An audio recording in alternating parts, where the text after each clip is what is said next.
Al via la prima edizione promossa da Agrigento Archeo Festival dedicata alla preistoria e dal titolo Le prime conquiste dell'uomo.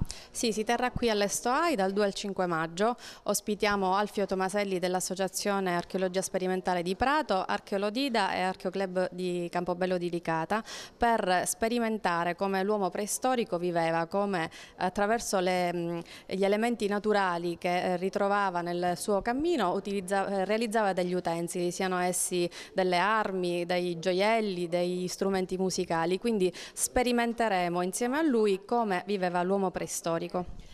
12 laboratori che coinvolgeranno numerosissimi ragazzi. Sì, abbiamo praticamente avuto l'adesione di molte scuole, soprattutto di Palermo, della provincia di Agrigento, che verranno nei laboratori mattutini e approfitteranno per visitare anche la valle. Una serie di laboratori saranno ospitati qui allo Stoai, un momento di promozione non solo del territorio ma anche dell'artigianato locale. Continua questa collaborazione, devo dire, interessante e molto accattivante con l'Archeopark.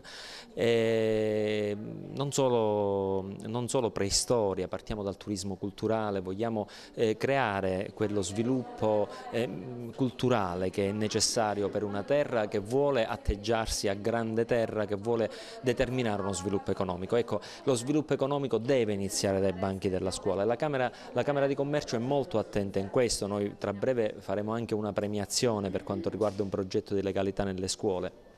È importante questo connubio mondo culturale, mondo imprenditoriale con la Camera di Commercio che c'è e ci vuole essere.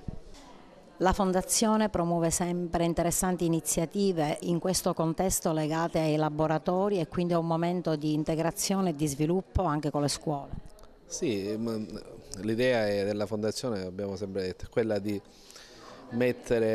tentare di mettere tutte assieme in un processo, come dire, condiviso per far arrivare i turisti ad Agrigento. Questa è una delle tante attività che singolarmente vengono, come dire, svolte in maniera encomiabile da tanti agrigentini.